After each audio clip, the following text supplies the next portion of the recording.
গত বছরের আগস্টে শিক্ষার্থীদের অব্যাহত আন্দোলনের মুখে পতন ঘটে শেখ হাসিনার নেতৃত্বাধীন কর্তৃত্ববাদী সরকারের। বাংলাদেশের লাখ লাখ মানুষ তখন গণতন্ত্রের পুনরুজ্জীবন উদযাপন করেছিল। কিন্তু 9 মাস পার হলেও অন্তর্বর্তী সরকারের কার্যক্রম অনেককেই হতাশ করেছে। বিশেষ করে যারা আশা করেছিলেন দেশে একটি নতুন নেতৃত্বে নির্বাচনের সুযোগ তৈরি হবে। এখন সেই অন্তর্বর্তী সরকারের প্রধান উপদেষ্টা শান্তিতে নোবেল বিজয়ী অধ্যাপক ডক্টর মোহাম্মদ ইউনূস হুমকি দিয়েছেন পদত্যাগের। তার অভিযোগ, যদি তাকে সুষ্ঠুভাবে কাজ করতে না দেওয়া হয় এবং ধীরে ধীরে দেশকে নির্বাচনের জন্য প্রস্তুত করার সুযোগ না দেওয়া হয়, তবে তিনি দায়িত্ব ছেড়ে দেবেন। যুক্তরাষ্ট্র ভিত্তিক প্রভাবশালী গণমাধ্যম নিউ ইয়র্ক টাইমস এই খবরটি গুরুত্বের সঙ্গে প্রকাশ করেছে। তাদের প্রতিবেদনের শিরোনাম, নির্বাচন নিয়ে চাপের মুখে অধ্যাপক ইউনূসের পদত্যাগের হুমকি। প্রতিবেদনে বলা হয়, দেশের সুষ্ঠু নির্বাচন না হওয়া পর্যন্ত রাজনৈতিক অস্থিরতা সামাল দেওয়ার জন্য আন্তর্জাতিকভাবে স্বীকৃত এই অর্থনীতিবিদকে একটি বড় সুযোগ হিসেবে দেখা হচ্ছিল।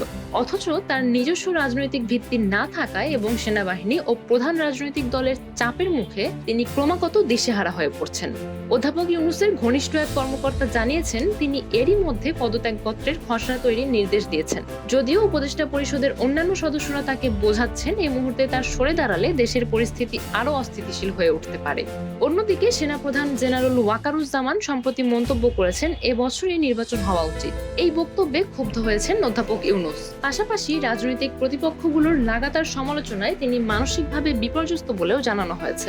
বর্তমানে শেখ হাসিনার দল আওয়ামী লীগের কার্যক্রম নিষিদ্ধ হওয়ায় মাঠে কার্যত এককভাবে রয়েছে বিএনপি। তারা বলছে, দেশের ভবিষ্যৎ নির্ধারণের আগে একটি গণতান্ত্রিক ম্যান্ডেট জরুরি। তাই তারা যত দ্রুত সম্ভব নির্বাচনে যেতে চায়।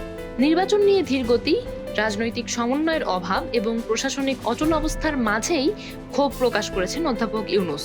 উপদেষ্টা পরিষদের সাম্প্রতিক এক অনির্ধারিত বৈঠকে তিনি স্পষ্ট করে বলেন, দেশের গণতন্ত্রকে সঠিক পথে ফেরানোর দায়িত্ব যাদের কাঁধে থাকার কথা, তাদের অনেকেই তার কথায় কর্ণপাত করছেন না। প্রসঙ্গত, গত বৃহস্পতিবার দুপুরে উপদেষ্টা পরিষদের নিয়মিত বৈঠক শেষে অনির্ধারিত আলোচনায় দেশের সার্বিক পরিস্থিতি নিয়ে অন্য উপদেষ্টাদের সঙ্গে কথা বলেন ডক্টর মোহাম্মদ ইউনূস। সেখানে ক্ষোভ ও হতাশার কথা তুলে ধরেন তিনি। অন্তর্বর্তী সরকারের একাধিক উপদেষ্টা ও সরকারের উচ্চ পর্যায়ের এক দায়িত্বশীল কর্মকর্তার সঙ্গে কথা বলে বিষয়টি নিশ্চিত হওয়া গেছে।